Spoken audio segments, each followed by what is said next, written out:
여정은 캐나다의 하느님 말씀 국제종교교육센터에서 기획한 가톨릭 신앙 연구 안내 프로그램 가운데 첫 번째로 나온 평신도를 위한 성서공부 교재이며 본 영상물은 한국 가톨릭 생활 성서사에서 출간된 성서의 길을 따른 여정을 요약하였습니다. 이 교재는 교회에서 보편적으로 받아들여지는 연구 결과에 바탕을 둔 표준적인 이론들과 주석을 채택하였습니다. 넷째 마당 땅에서 목표 만인의 재산권 및 존엄한 생존권에 관한 율법의 이상을 고찰한다.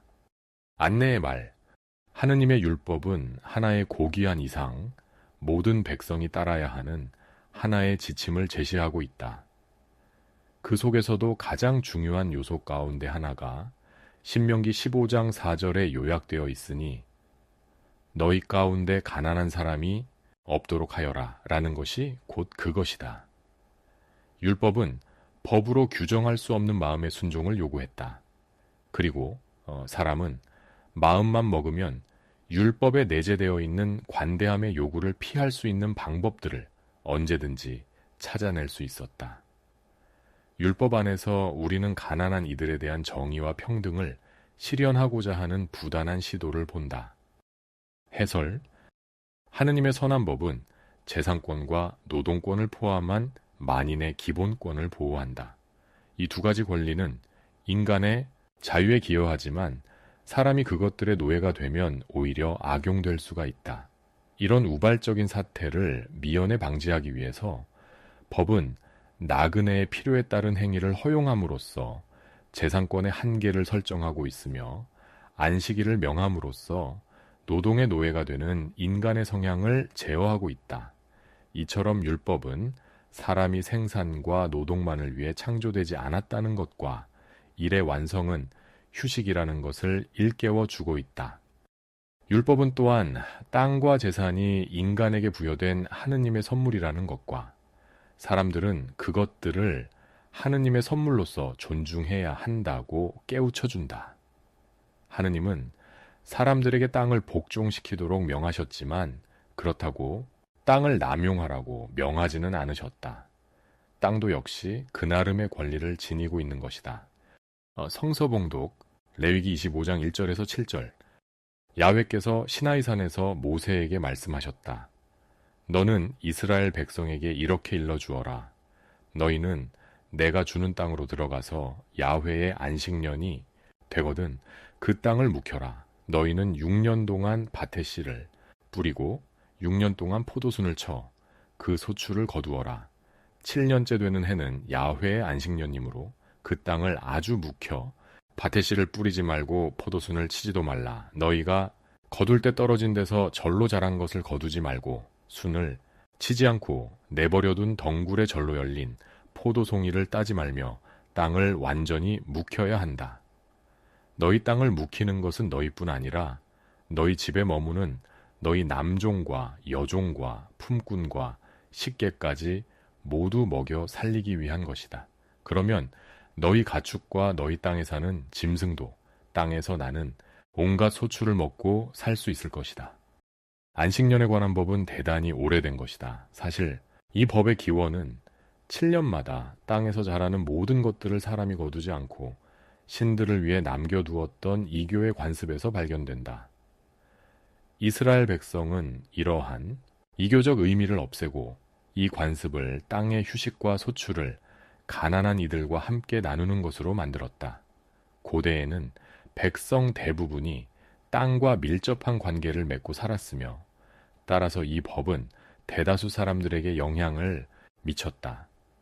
그러나 후대에 이르러 사회의 구성원 가운데 상당수가 도시에서 살게 되자 그들은 농업에 직접 의존하지 않는 다른 방법으로 생계를 유지하게 되었다. 그 결과 안식년법은 기술자나 사업가에게는 손해를 주지 않은 채 농부의 수입만을 줄이는 효과를 가져왔다. 농부는 돈을 빌어오지 않을 수 없게 되고 그 빚을 갚기 위해 천한노역에 얽매이게 되었는데 이 모든 것이 7년마다 땅을 경작하지 못하게 한 법 때문이었다. 결국 본래 선익을 위해 제정된 이 법이 백성 사이의 경제적 불평등을 조장하는 원인이 된 것이다. 이런 불행한 사태를 해결하기 위해서 이 법은 크게 수정되었다. 성서봉독 신명기 15장 1절에서 11절 7년에 한 번씩 남의 빚을 삭쳐 주어라. 빚은 이렇게 삭쳐 주어야 한다. 누구든지 동족에게 돈을 꾸어준 사람은 그 빚을 삭쳐 주어야 한다. 동족에게서 빚을 받아내려고 하면 안 된다. 빚을 삭쳐 주라는 것은 야훼의 이름으로 선포된 명령이기 때문이다. 외국인에게 준 빚은 받아내려니와 동족에게 준 빚은 삭쳐 주어야 한다. 너희 하느님 야훼께서 너희에게 유산으로 주시어 상속받게 하신 땅에 틀림없이 복을 내려 주실 것이다. 그러니 너희 가운데 가난한 사람이 없도록 하여라.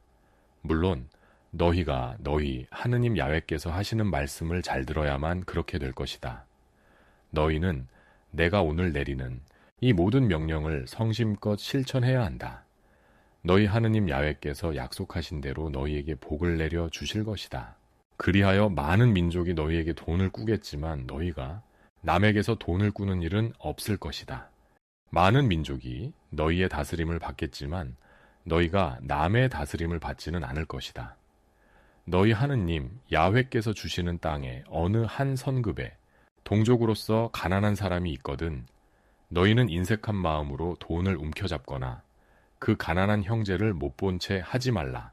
손을 펴서 그가 필요한 만큼 넉넉하게 꾸어주어라. 빚을 삭쳐주는 해, 제7년이 얼마 남지 않았구나 하며 인색한 생각이 들어 가난한 형제를 냉대하여 꾸어주지 않는 일이 없도록 마음에 다짐하여라. 그가 너희를 걸어 야훼께 부르짖으면 너희에게 죄가 돌아올 것이다. 시원스럽게 꾸어주어라. 주면서 아깝다는 생각을 하지 말라. 그리하여야 너희 하느님 야훼께서 너희가 손을 대는 모든 일의 복을 내려주실 것이다. 그렇다고 하여 너희 가사는 땅에서 가난한 사람이 없어지지는 않을 것이다. 너희가 사는 땅에는 너희 동족으로서 억눌리고 가난한 사람이 어차피 있을 것이다. 그러므로 이렇게 너희 손을 뻗어 도와주라고 이르는 것이다. 공웅에 처한 사람은 현금 또는 노동으로 되갚을 것을 약속하고 돈을 빌어올 수 있었다. 빌어온 돈의 액수에 비례하여 그는 일정 기간 동안 채권자를 위해서 일을 해주곤 했다. 신명기의 이 대목에서는 7년째 되는 해가 현금으로 진 빚이든 노동으로 진 빚이든 빚을 탕감해주는 기회가 되었다. 이 법은 원래의 법을 새로운 상황에 맞게 관대하게 적응시킨 것이었다. 그러나 불행히도 이 법은 본문에도 지적되어 있듯이 하나의 허점을 안고 있었다.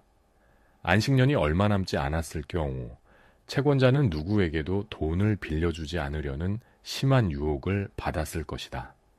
이 본문은 이 같은 가능성을 언급하면서 사람들에게 그런 상황에서도 마음의 문을 닫지 말도록 당부하고 있다. 그러나 인간 마음의 선에 호소하는 것만으로 불충분했고 따라서 이 법은 또 한 번 변화를 거치게 되었다. 다음 영상물에서 계속 이어집니다. 구독 신청으로 함께 해주세요.